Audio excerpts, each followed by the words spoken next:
Por fortuna otros temas serán mucho más amables, como esa misteriosa, decimos, estela, esa especie de señal en los cielos que marcó un tiempo.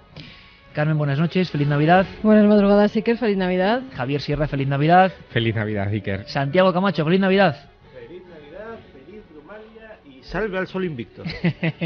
Pues muchísimas gracias, porque yo creo que todo el público ahora mismo está diciendo, bueno, ¿qué va a ocurrir en este programa? Pues va a ocurrir algo muy especial. Saludos también para Fermín Agustí, para Carlos Largo, para Noel Calero, para Coque Peinado, feliz Navidad, para Eva, la compañera, la esposa de Javier Sierra, que nos acompaña aquí. Feliz Navidad, Eva. Feliz Navidad, Iker. Estamos todos juntos, el roscón navideño y misterioso, por supuesto, aquí presente, pero hoy hay una cosa muy importante. Estamos en directo, es Navidad. ¿Comenzamos con qué? Pues con una escena que marcó la historia. Ha sido un problema hasta para astrónomos de la actualidad, para los primeros incluso observadores remotos de los cielos. ¿Qué pudo ser la estrella de Belén? ¿Cuánto se ha hablado de esto, Javier Sierra, Santiago Camacho? ¿Cuánto, de qué forma? Hemos tenido un pequeño hallazgo esta noche que lo vais a entender ahora mismo. Es un amigo que no conocíamos, director de un observatorio astronómico en Soria, y la verdad, en Borovia, y la verdad es que nos ha contado unas cosas fascinantes, posibilidades, pero es uno de los grandes signos de la historia y del misterio. Sí, además un asunto que no es contemporáneo, el debate no es contemporáneo, lleva ya varios siglos abierto y uno de los momentos álgidos sin duda fue cuando intervino en este debate y lo subrayó de manera muy contundente nada menos que Johannes Kepler, uno de los padres de la moderna astronomía, cuando hizo una serie de cálculos basados en fenómenos astronómicos importantes que pudieron haber deslumbrado a aquellos magos, astrónomos, sin duda astrólogos de Oriente que vieron aquel signo en los cielos. Kepler lo que decía es que lo que ocurrió pudo haber sido una conjunción, una alineación planetaria de Saturno y Júpiter con el Sol, la Luna y la Tierra que convertirían un punto determinado en el firmamento como si fuera el nacimiento de una gran estrella. Lo que ocurre es que, claro, Kepler situaba aquello y ahí es donde se establece el debate, no en el año cero, en el momento en el que se inicia nuestro cómputo calendárico después del nacimiento de Cristo, sino en el 7 antes de Cristo. Y ahí es donde empiezan las controversias, porque entonces no estaríamos a punto de entrar en el 2010, sino en el 2017, siendo puristas respecto al fenómeno del nacimiento de Jesús. Y luego también entran otros debates, como los que sugieren que lo que se vio aquella noche pudo haber sido el cometa Halley, pero el cometa Halley no se vio en el 7 a.C., sino mucho antes, en el 12 a.C. O la tercera opción, que es la que ha generado también mucha literatura y mucho debate. Estamos hablando de un fenómeno, por lo que describen los evangelios, tanto los apócrifos como los canónicos, de magnitud cósmica, pero a la vez de impacto local, es decir, un fenómeno luminoso que aparece en el firmamento, pero es capaz de señalar un pequeño portal en una aldea. Y casi iluminar. Exacto. Bueno, según el protoevangelio de Santiago, que hace una descripción muy pormenorizada de este asunto, es el de todos los textos, digamos, evangélicos, aunque este es apócrifo, es el más detallado, dice que esa luz, la luz que irradiaba la estrella y que guió a los magos, cuando se acercó al portal, llegó a inundarla por completo de un resplandor que paralizó a todos los pastores y a toda la gente que estaba alrededor del lugar del nacimiento y que impidió, qué curioso, Iker, impidió que nadie viese el momento en el que la Virgen paría al niño. Cuando se desaparece la luz es cuando el niño aparece en brazos de la señora y cuando la parálisis que los había sumido a todos, incluso a los pájaros en el cielo, también se desvanece. ¡Wow! Vaya escena, vaya viñeta. Aquí el maestro Javier Sierra, que ni en Navidad descansa, dándonos escenas que ahora todos hemos vivido absolutamente sobrecogidos. No nos extraña aquella obra polémica y muy vendida y maravillosa en su redacción periodística, en su sentimiento. Claro, Benítez, pues hay que decirlo, es lo que es, ¿no? El ovni de Belén, claro. Claro, bueno, el ovni de Belén desde luego marcó un antes y un después en la aproximación a estas cosas, porque él en realidad, lo que hizo Juanjo fue hacerse eco de una aproximación que llevaba ya años en el candelero. Fíjate que en el 56, y el libro del OVNI de Belén es del 83, si mal no recuerdo, bueno, en el 56 se publica en los Estados Unidos un libro que ya antecede evidentemente a estas ideas, que se recuerda muy poco y que es UFOs and the Bible, los ovnis y la Biblia, de Morris K. Jessup, que es un personaje, en fin, que luego veremos implicado en otras cuestiones como el experimento Filadelfia. Y en ese libro de Morris K. Jessup, él analiza tanto episodios del Antiguo Testamento como del Nuevo Testamento bajo la óptica de la ufología. Por primera vez, siendo muy polémico, claro, descubre que la Biblia está llena de ese tipo de referencias. Pero no solamente la Biblia, también el Mahabharata, los Puranas y, por ejemplo, también descubre una cosa muy llamativa, y es que, igual que la Biblia está llena de ovnis, en el Corán no hay ninguno. No hay descripciones de ese tipo de objetos luminosos tan claras como las que pueda aparecer. Claro, la gran en la pregunta Biblia. es ¿por qué? Vamos, nosotros en la Estrella de Belén ahora mismo, las 4 cuestiones para intentar descifrar uno de los mayores misterios de los cielos y la historia de todos los tiempos eran, Carmen, en la encuesta. Hay 3 posibles Tres, respuestas: un ovni, el cometa Halley o una conjunción planetaria. Y la pregunta era ¿qué crees que pudo ser la Estrella de Belén? Santi, ahora me vas a contar qué es, por ejemplo, para los amantes del misterio, lo que más puede llamar la atención, incluso del aspecto de la propia Estrella de Belén. Si te parece, vamos a escuchar a un especialista. Tenemos otro amigo a la espera. Este es Alberto Jiménez, director del Observatorio de Borovia en Soria, historiador y director de un observatorio astronómico, una conjunción perfecta. Y muy brevemente nos va a dar lo que la astronomía piensa quizá ahora mismo para poder aportar datos de ese misterio que ocurrió pues casi una noche como esta. Al margen de estas consideraciones, pues siempre puede especularse, como digo, y se ha especulado a lo largo de la historia, porque este quizá es uno de los problemas de la astronomía más antiguos que se han tratado desde épocas, ya saben, los primeros cristianos ya hablaron de la estrella de Belén, pero sobre todo, fijaos, un personaje, un astrónomo importante como Kepler, Johannes Kepler, en 1614, ya abordó el tema. Él propuso, de hecho, una de las teorías que más éxito ha tenido para explicar esto de la estrella de Belén, que hizo unos cálculos y llegó a la conclusión de que por aquella época hubo una conjunción entre los planetas Júpiter y Saturno, y que esta conjunción planetaria, es decir, que los planetas se encontraban bastante cerca uno del otro, esta conjunción planetaria podía ser lo que los magos habían visto. Haciendo los cálculos de esta conjunción, sucedería sobre el año 7 antes de nuestra era. Bien, esta conjunción de Júpiter-Saturno, por otra parte, ha sido criticada porque no debió ser muy espectacular, con lo cual, pues bueno, como sea un evento algo que indicara este nacimiento de Jesús, quedaría un poco flojo. Conjunciones planetarias, explicación mirando el firmamento y, como se ha mencionado ya, un evento muy singular que en la antigüedad tenía que llamar la atención poderosamente. Un cometa. Alberto nos habla de antiquísimos documentos de otras culturas que se acercaron a esa hipótesis del cometa alumbrando el portal de Belén.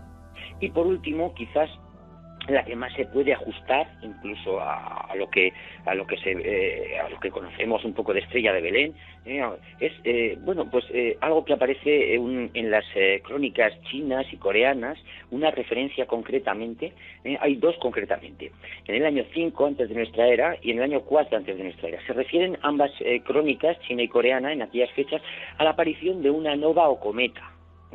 Bueno, bien, ellos no distinguían muy bien una nova y un cometa en su propia caligrafía, es decir, que parece ser que denominaban de la misma forma una cosa u otra, no tienen nada que ver. Comentar que, pues quizás el tema del cometa habría también que dejarlo, soslayarlo a un segundo plano por una razón, y es que los cometas han representado históricamente algo maligno, una presunción de que traían desgracias, de que traía la muerte. Entonces, no es quizá la figura más adecuada para anunciar la venida de un Mesías. De alguna forma, ahora mismo, en millones de casas en todo el mundo, en belenes, en diferentes formatos y materiales, está representado un enigma físico, porque nadie ha sabido qué es la estrella de Belén.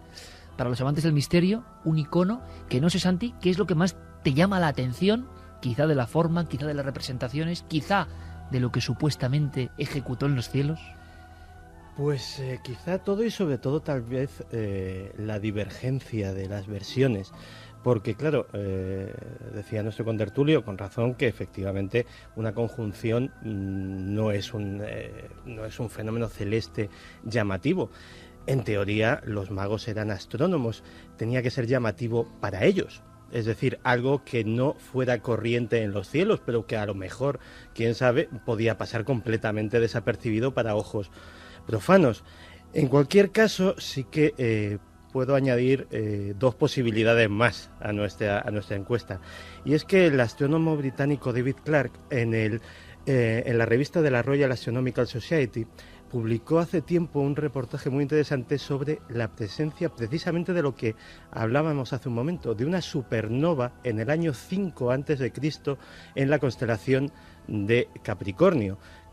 Como fenómeno celeste destacable y luminoso, desde luego tiene todos los votos para poder ser también. Y luego hay una posibilidad, que lamento ser aguafiestas, pero que no es desdeñable, que es que sea un mito. Porque tenemos el Evangelio de Lucas, donde se hace caso omiso de Estrella de Belén, de Reyes Magos, y de hecho todo el episodio de los Reyes Magos está muy unido a un episodio bíblico que es la matanza de los inocentes. Pues bien, Flavio Josefo, que precisamente los que defienden la existencia histórica de Jesús, es una de las anclas que cogen, y que es un hombre que hace una descripción minuciosísima de las atrocidades de Herodes, entre otras cosas, pues no refleja tal matanza de los inocentes. Con lo cual caben esas dos posibilidades extras a las que ya comentábamos, que fuera una supernova o que no fuera. Incorporamos, Javier, a alguien más a esta mesa. Evidentemente, a nuestro guía en asuntos astronómicos, director del Observatorio de Almadén de la Plata y director de la Asociación Astronómica Española, Miguel Gilarte. ¡Feliz Navidad! Buenas noches, feliz Navidad a todos. Oye, la estrella de Belén, que ha llamado la atención poderosamente de astrónomos desde que empezó esta ciencia, ¿no? Y este casi arte. Todos sabían que fue algo excepcional. Yo no sé si ir a bocajarro, preguntarte por tu opinión personal. ¿Qué piensas que pudo ser aquel acontecimiento? Hombre, mira, hay que primero tendríamos que saber si lo que se dice en la Biblia sobre la estrella de Belén es un testimonio real o fue escrito para engrandecer el nacimiento de Cristo, ¿no? Aunque no ocurriera. En aquella época era muy común que se relacionara el nacimiento o muerte de un personaje con algún acontecimiento astronómico, ¿no? Por ejemplo, Julio César, ¿no? Que nació bajo el signo de una nueva estrella y murió bajo la presencia de un cometa. En la fecha del nacimiento de Cristo, y digo la fecha porque no la conocemos con exactitud, hubo muchas señales en el cielo que podemos interpretar de diferentes formas. Pero yo creo que aquí hay dos cosas claves. Primero, que es saber cuándo nació Jesucristo. Y segundo, quiénes eran estos magos. Yo creo que estos dos temas son fundamentales para saber qué ocurrió en el cielo en la época del nacimiento de Jesucristo. Y ocurrieron cosas, evidentemente. Porque todavía no se puede saber, nadie sabe a ciencia cierta la identidad de esos magos, ¿no? Nadie se ha especulado mucho, pero nadie ha logrado dar una respuesta concreta, ¿no? Hombre, mira, fuera lo que fuese la estrella de Belén, tuvo que ser un acontecimiento resplandeciente, ¿no? Para despertar el interés de los magos, ¿no? Pero no lo suficientemente brillante el acontecimiento para los ciudadanos en general. Es decir, un acontecimiento que para los astrónomos puede ser espectacular y poco común, ¿no? Pero para los demás ciudadanos puede pasar desapercibido, ¿no? Los magos en realidad no eran astrólogos o brujos, sino eran hombres sabios y sacerdotes de ciencia que conocían bien el cielo y los acontecimientos que podían ocurrir en el futuro, ¿no? Los magos, que no son reyes, que la Biblia en ningún momento habla de reyes magos, ni siquiera da sus nombres, o sea, no tienen nombre estos magos, ni siquiera el número. Sabemos que, bueno, no a ciencia cierta, pero posiblemente procedían de Irán, ¿no? Posiblemente. Pero no tenemos muchos más datos sobre estos magos, no hay más. Todo es una invención a posteriori, ¿no? Por ello los datos son muy escasos. Por ejemplo, en el siglo IV los teólogos Orígenes y Tertuliano escriben que son 3 los Reyes Magos, y hasta el siglo VIII no se les da nombre, ¿no? De Melchor, Gaspar y Baltasar, y el título de Reyes Magos se le da en el siglo III, ¿no? ya que la Iglesia, pues bueno, no veía con buenos ojos que unos magos adoraran a Jesús, ¿no? Pero tenemos muy pocos datos sobre estos magos, ¿no? No solo sobre la estrella, sino sobre los magos. Javier.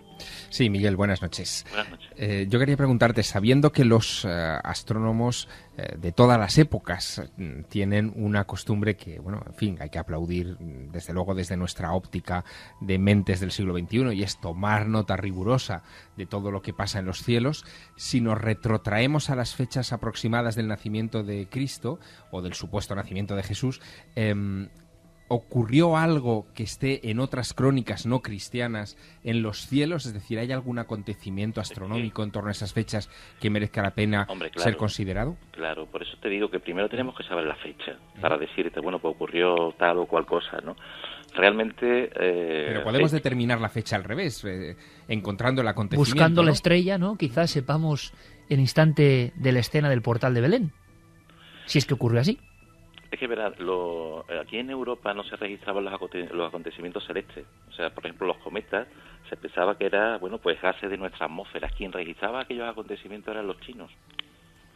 Qué curioso. Ahora escuchábamos, Miguel, a Alberto Jiménez hablando de crónicas coreanas y chinas, claro, que habían descrito perfectamente la presencia de una nova o un cometa, claro, y sin embargo en Europa, que siempre nos hemos creído el culmen, no teníamos esos registros tan detallados de Oriente. Porque aquí se pensaba durante muchos siglos que el cielo era inmutable, es decir, que no podía ocurrir absolutamente nada. Y todo lo que se viera en el cielo, de estrellas nuevas, de cometas, pues eso era de nuestro propio planeta, pero no propio del cielo. Entonces los chinos, como no pensaban de esa forma, lo registraban todo, absolutamente todo. Entonces las crónicas que tenemos de aquella época son exclusivamente chinas, pero nunca europeas. Y algún fenómeno, Miguel, me estoy poniendo en el lugar de la gente, ¿no? Como decía antes Javier en esa descripción absolutamente extraordinaria, ¿no?, del protoevangelio de Santiago, un texto apócrifo, algún fenómeno más local.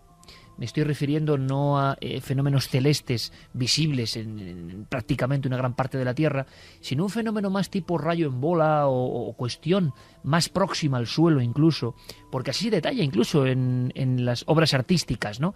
Una visión de una especie de esfera o de gran estrella con una gran cola y próxima al suelo. ¿Hay algún fenómeno astronómico o atmosférico que provoque esa estampa de la estrella de Belén y quizá pudiera darnos alguna pista? Hombre, concretamente ese fenómeno no. Aquí lo que se está hablando son de, como habéis dicho antes, de conjunciones planetarias, de cometas, no de supernovas, sino de novas, que es otro tipo de estrellas. Las novas son estrellas variables, que algunas veces pues se iluminan muchísimo y están visibles durante algunos meses, pero no supernovas. Las supernovas están perfectamente identificadas por las crónicas chinas. Y una supernova es un objeto tan extremadamente brillante, normalmente, que incluso en ocasiones se puede ver de día. Pero esto es un acontecimiento que ocurre cada muchísimo tiempo, ¿no? La última, pues quiero recordar que fue en el año 1604, la última supernova. Pero aquí lo que se refiere a la Biblia es un acontecimiento, si fue así, si fue real, a un acontecimiento celeste. Es decir, algo ocurrió en el cielo. Y entonces lo que tenemos que determinar es con exactitud la fecha del nacimiento de Cristo, ¿no? Entonces, bueno, pues... que es un gran problema. Bueno, pero tenemos datos, ¿no? De la infancia de Jesucristo solo sabemos por los evangelios de San Mateo y San Lucas, ¿no? Como habéis dicho. Incluso ambos difieren en ciertos aspectos. Pero el que hace referencia a la estrella de Belén y de acontecimientos de aquella época es más concretamente el de San Mateo, ¿no? Entonces, bueno, los evangelios enmarcan el nacimiento de Jesús en el momento en que el emperador César Augusto ordena un censo de población. Esto ocurre, lo sabemos con certeza, entre los años 8 y menos 6, coincidente con los últimos años del rey Herodes, que fue el rey, como sabéis, fue el rey de los judíos, y falleció, que también lo sabemos con exactitud, en el año 4 antes de Cristo, y coincide también con un eclipse de luna, ¿no? Bueno, pues tengo aquí un texto que dice: Herodes le dijo a los magos, id allá, o sea, a Belén, y averiguad con diligencia acerca del niño, y cuando le halléis, hacedmelo saber para que yo también vaya y le adore. Pero claro, los magos pues no volvieron jamás, ¿no?, a sabiendas de las intenciones de Herodes. Los magos regresaron por otro camino al lugar de donde partieron.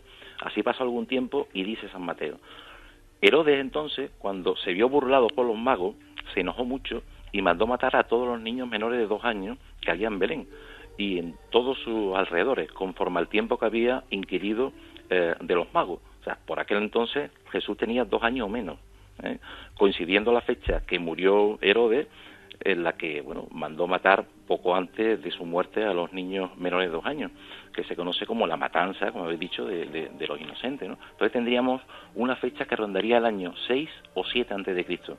Y en esa fecha, Miguel, mucha gente está escribiéndonos, ahora veremos cómo va la encuesta y qué dice el público soberano, qué piensan, cómo está la cuestión, ¿no? Tan dividida en un asunto tan curioso y tan nuestro, ¿no? Y tan dentro de nuestra genética, al margen de las creencias de cada uno, en nuestra genética y en nuestro inconsciente colectivo durante un par de milenios, ¿no? El cometa Halley, tan visible, tan icónico, ¿está presente en algún momento en esas fechas, en ese abanico de fechas? No, hombre, sí. Aquí hay 2 fechas claves. Aquí o es el año -7 o es el año -5. Cometa Halley pasó en el año 12 antes de Cristo. -12, sí. -12. Esa está registrada, Miguel, la pasada del cometa Halley, visible desde la Tierra, ¿no? Sí. Y -12, Javier, parece que es imposible, que nos retrasamos. No, de hecho Kepler, cuando estudia este problema, descarta el asunto y se centra mucho en el -7 por todas estas cosas que nos está acotando Miguel Gilarte, pero Kepler además añade una cuestión, y es que dice que esa conjunción planetaria, que él cree que es la responsable de la estrella que llama tanto la atención a los magos, se produce en su momento, digamos, de máximo apogeo el 1 de marzo del -7, con lo cual nos está alejando ya en época de Kepler, en fin, la tradición ya señala el 25 de diciembre, se está alejando mucho de esa fecha ortodoxa. Una fecha, por cierto, que también tiene una historia muy curiosa, porque se debatió en los primeros siglos del cristianismo muchísimo, se propusieron hasta un centenar largo de fechas distintas en los debates que se realizaron en aquella época, y al final es una especie de detective comisionado por Juan I, que es un papa del siglo VI, que se llama Dionisio el Exiguo, el que establece varias cosas como muy contundentes y que hoy asumimos. Una, que Jesús fue concebido el 25 de marzo del año 754 ab urbe condita, es decir, desde la fundación de Roma, y que nació el 25 de diciembre. Él es Dionisio el Exiguo en el siglo VI el que establece firmemente esa fecha, y además dice que Jesús murió a los 33 años en la cruz, que eso es algo que nosotros tenemos muy asumido, pero que los evangelios no dan esa fecha, no dan la edad de Cristo cuando muere en la cruz. Es algo que se establece, por lo tanto, 6 siglos después de los supuestos hechos. Así que eso es, en fin, un juego de fechas muy llamativo. Miguel, por lo tanto, por ejemplo, ¿tú qué crees que el público, qué es lo que a nivel popular más se ha extendido? ¿La creencia de un cometa, una conjunción planetaria, incluso, por qué no, un fenómeno ajeno a todo esto? Se ha hablado mucho del asunto del ovni de Belén. La descripción que sabemos del fenómeno de Belén es tan extraordinaria que no se parece a casi nada de lo registrado por astrónomos tiempo después, o eso tiene que ver con la expectación e incluso el mito que rodeó aquella primera observación. Hombre, yo remitiéndome a la fecha, como ha dicho Iker, o bien ocurrió la conjunción planetaria, que de hecho ocurrió, o bien ocurrió lo de la nova, esa estrella que brilla tanto en el año -5, pero pudo ocurrir otra cosa. Es decir, no nos tenemos que ceñir solamente a un acontecimiento. Tal vez no fue un solo acontecimiento astronómico el que indicó el camino a los magos hasta Belén, sino la suma de todos ellos, ¿no? O sea, los magos podían haber visto las primeras señales del nacimiento del Mesías con la triple conjunción planetaria entre Júpiter y Saturno en la constelación de Piscis. Y luego describirlo como una hilera, prácticamente. Claro, en diciembre, esto ocurrió en diciembre del año 7, ¿no? Antes de Cristo. En febrero del año 6 antes de Cristo se produce un nuevo acercamiento de los planetas Júpiter y Saturno, y otro invitado que estaba allí, que era Marte, que se cuela en medio de los dos, ¿no?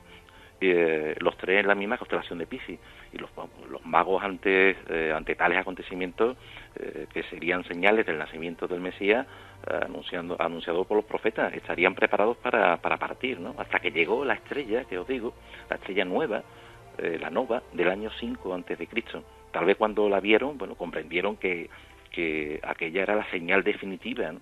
Y comenzaron su andadura, al menos durante 70 días, tiempo en el que la nova estuvo visible hasta que llegaron a ver a Jesús, ¿no? Es decir, que pudo ser la suma de todos estos acontecimientos.